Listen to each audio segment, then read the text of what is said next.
We have a huge guest to open up today's program. He's a three-time Pro Bowler, NFL legend, and the founder of Lights Out Xtreme Fighting.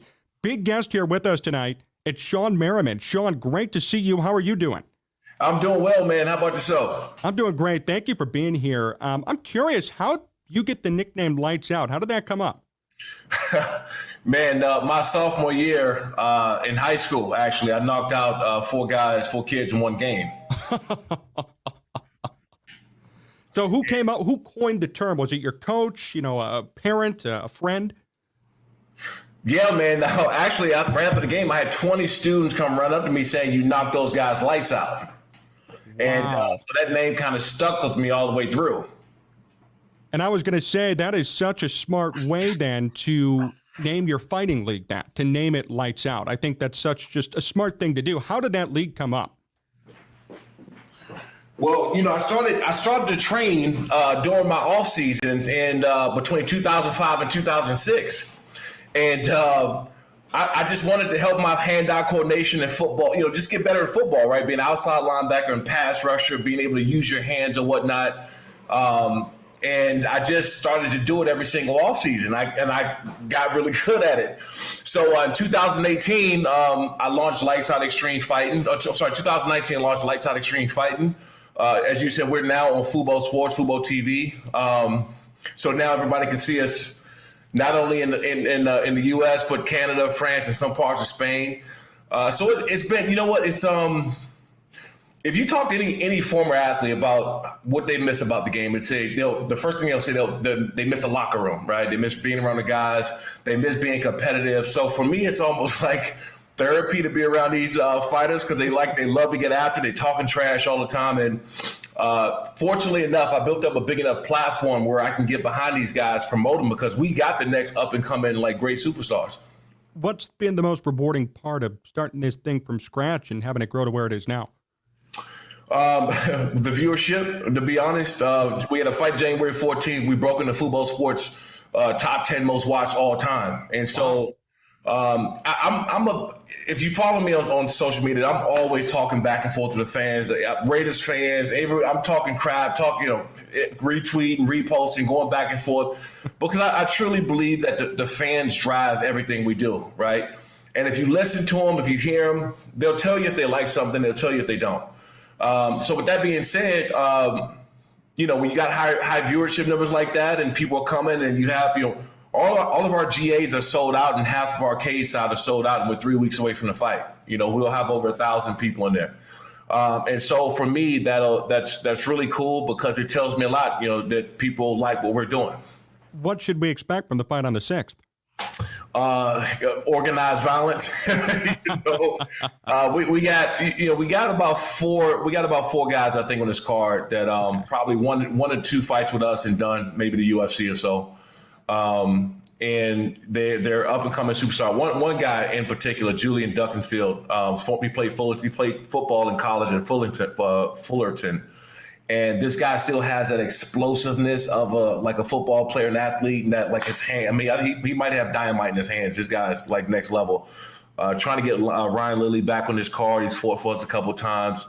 Been around for a long time. So for me, even though I have great matchmakers, I have great production operations guys and all that stuff, I'll get into certain parts to okay, I know because I trained and been around a lot of these guys for a long time, so I can kind of look at certain things and know what people want.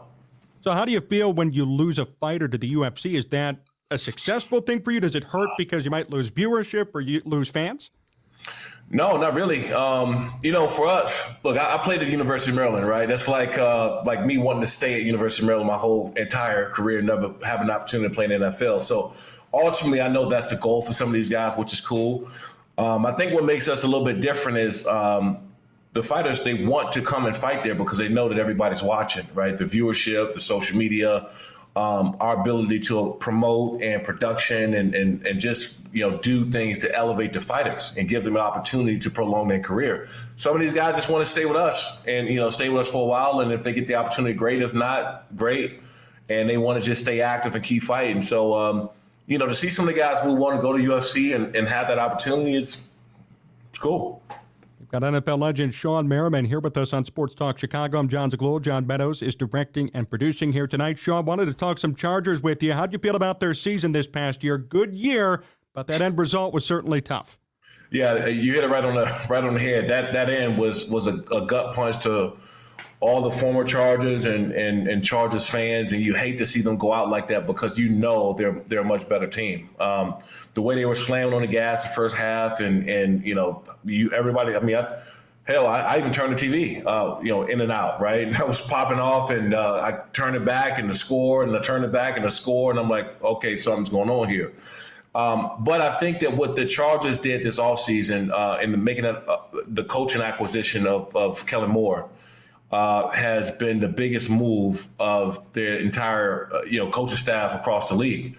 And I say this because he's walking into a locker room with a Justin Herbert, right? Austin Eckler in the backfield, and Mike Williams and Keenan Allen and Everett Palmer, who came on and had a really good year. So you give him those weapons and his style of play and being able to slam on the gas and ability to use everybody in every position, get everybody to the ball, they're going to be dangerous. They start playing well on the defense side of the ball. The defensive line started playing well the last 4 or 5 games of the year. I think they finished somewhere in the top 5 or top 7 in defense towards the end of the year. So they're going to come out firing off. I'm really excited about what they're capable of doing this year. Do you buy Justin Herbert as the quarterback of the future for this team? Yeah, no doubt about it. This dude's he's quiet. It's funny being around him because he's so quiet. He comes across as humble, but you can also tell like that confidence without him saying much. He's there. He knows he's good. He's a great leader. Guys respect the hell out of him, and he always seemed to keep his composure. You never really see him where the game or the moment is too big for him. And that's even before you start talking about his physical attributes and what he can do with the football and how big his arm is and what his capabilities are. The way he moves. I mean, I remember meeting this guy, him walking up to me. I didn't realize he was 6'7", right? And I kind of caught myself like, I'm 6'6", almost 6'5". And I kind of caught myself looking up just a slight tad bit. And I said, okay, this is a different beast we're dealing with here. But anyway, great quarterback. And I think he's going to do wonders for that team. How confident are you in Brandon Staley and his leadership moving forward? To me, that's his biggest quality is his leadership. Now, I know that, some people out there are going to say, they question his, play calling ability or his risk taking or whatever. But I can tell you one thing about Brandon Staley, man. He's a great leader of that team. And in my opinion, I don't know because I wasn't at the meetings when they were talking about coaches and whatnot. In my opinion, that's why they kept him there. Right. I think he just needed some help to open up that offense and really let those guys go, because there were certain points in times last year where I'm like, dude, I mean, Mike Williams is open. This guy's open. Why are we, dumping it off to Eckler when this, it's just I believe it's going to be a much different season and a more exciting season. How do you compare this Chargers team to your team from 2006 that went 14-2? Is there a comparison?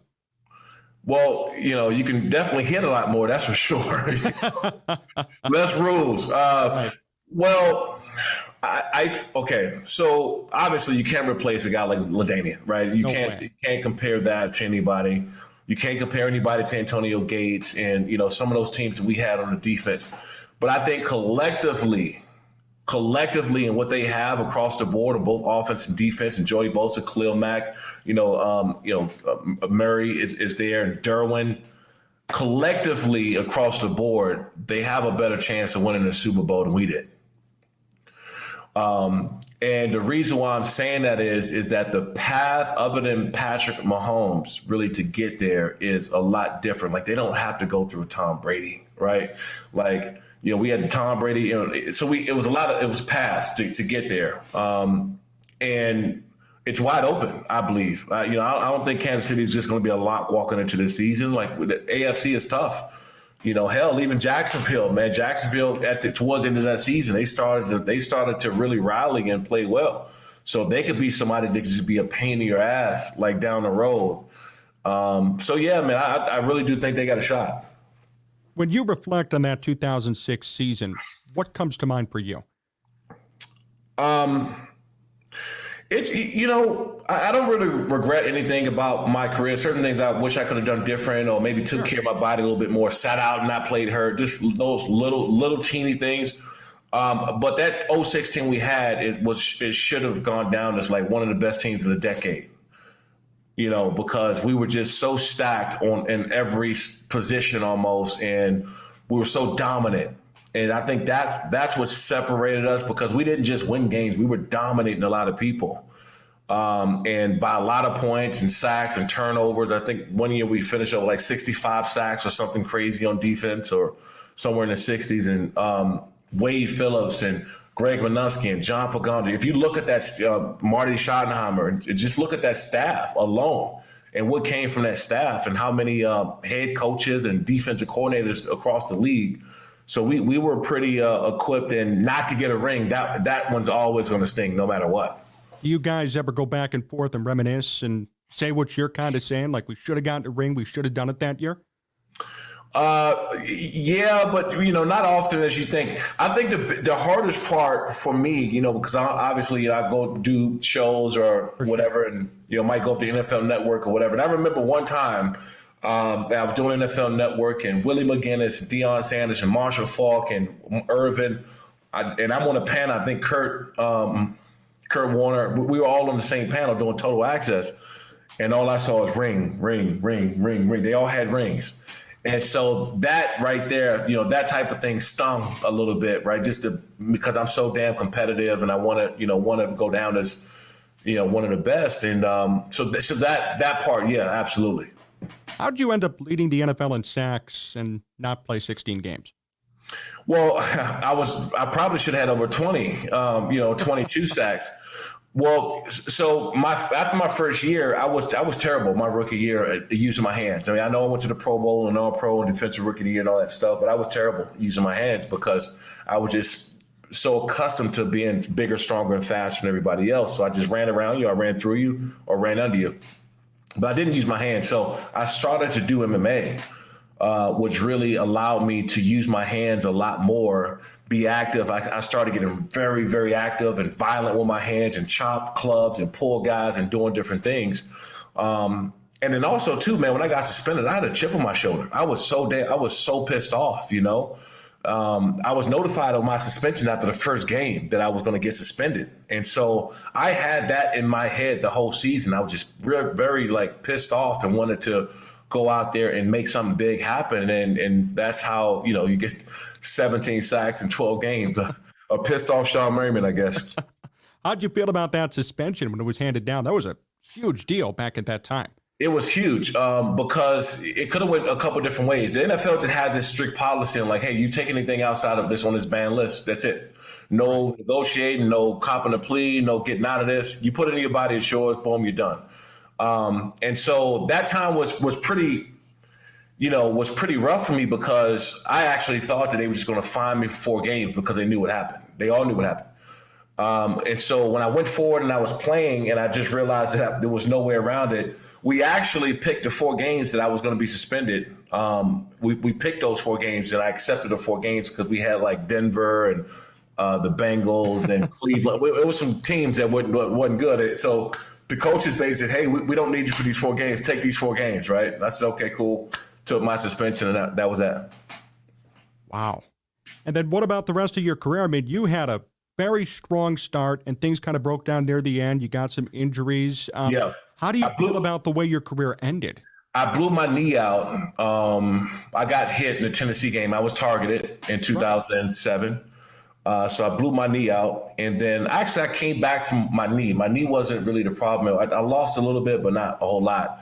But the compensation of me blowing my Achilles out after that is what got me. And so with me, I was all about explosion and being able to do things off the line of scrimmage. That was my game, being 265 or 268, being able to jump, run, and do things that I did. And when I blew my Achilles out, it just wasn't the same anymore. So I came back. I played a couple of years in Buffalo. I played okay. But when you do that, it was just no way. I was never going to be the same again. And that's ultimately that is why I retired. I said, you know what? When you are used to winning in certain situations and you can't win like you did anymore, it is very frustrating.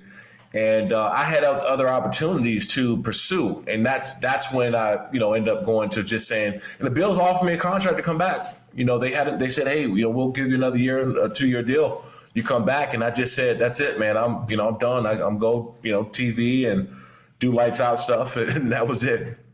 How did you come to terms with it? Like, how did you feel knowing, okay, I'm walking away from the only game I've ever known? Well, the funny thing is that the actual person, the athlete, is the last person to know you need to retire. Everybody else knows. Right. And so I think I got to a point where I remember watching film, and I didn't look like myself. I didn't have that burst. I was slow changing directions because I couldn't push off like I used to. And it was literally that. And so everybody else knew that I wasn't the same player, but mentally, like what makes us is that we're mentally stronger than the average person, because we got to deal with injuries, and, you got to be able to suck it up, right, when things happen. And I was just like, you know what, that's it. I'm done. Because if I can't compete, if I can't dominate, then it's ultimately going to affect me more than I wanted to.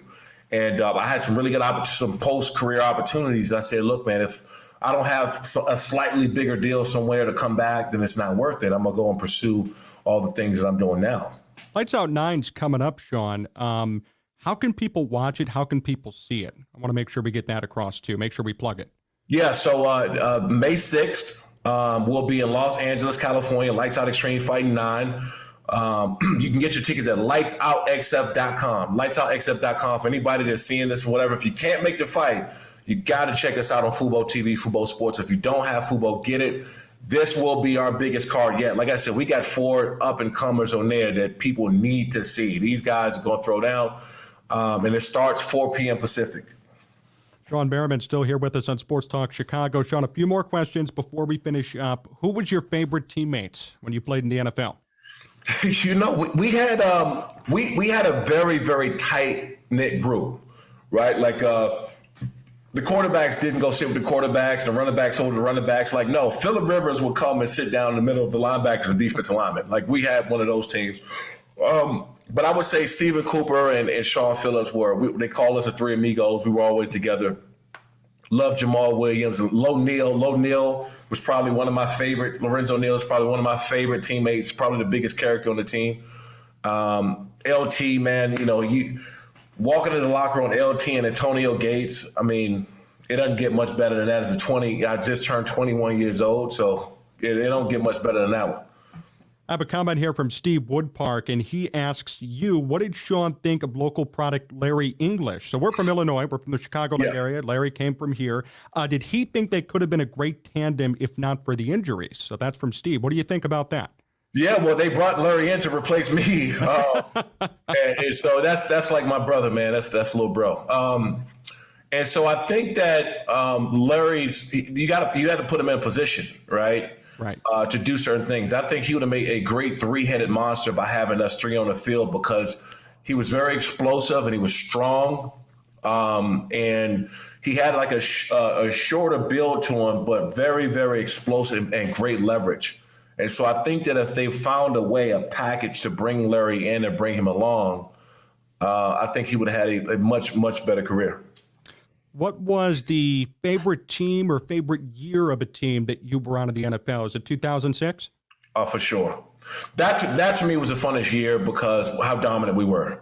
I remember having a conversation with Marty Schottenheimer before the game, and he would literally tell other teams, just out loud what we're doing, what we're running. And he'd say, hey, it doesn't matter if they know what we're doing, is can they stop it? We had that attitude about us. The whole city of San Diego was on fire. And I think nationally that put a lot of us on the map around that time, right? Like everybody knew about LT and Gates, and I just started coming off my rookie year. But Luis Castillo started to come out there, and Igor Shansky and Sean Phillips. People started to make a name for themselves because the country is watching. And Shawne, before we finish up today, last question for you. This one might take some thinking. What's the funniest moment that you've been a part of in the NFL? So we talked about the injuries and me coming back or whatever, and I wasn't playing the same. But we were playing the Raiders, and I started to feel it was after my injury, and I started to feel kind of decent. And LT told me that, hey, man, you get 3 or 4 sacks this game, I'm going to run on the field and dance, right? And so I think I had 1 or 2 in the first half or something, and I was about on my way to a third. And I look up right after the play, and the LT is like in the middle of the field doing like a lasso dance, right? And they got a picture of it somewhere. And I don't laugh during the game. I'm serious. I'm like in a whole different mentality, and I'm somewhere else with it. I never laughed this hard playing football before in my life, and I was laughing so hard that my shield, I had to run to the sideline because I was crying. I couldn't see. It was tears. And so I think that was probably the funniest thing that's ever happened football wise. Yeah, that means just for one, it's LT, but 2, he actually said it. It was totally unexpected. I was 2 sacks in. I'm going on my 3rd sack, and I just look up out the blue, and LT is literally halfway into the middle of the field during the game. And I could not stop laughing, man. It was the hardest time I've ever laughed before in my life on the field. Well, Shawne, thank you so much for joining us. Amazing conversation. Best wishes with Lights Out. And again, for everybody who's watching, who may not be able to make it, going to be on Fubo TV May 6th. I think it's going to be a great card and a great fight. And Shawne, we appreciate you taking time out to join us here tonight. You got it, man. Thanks for having me on. Thank you so much.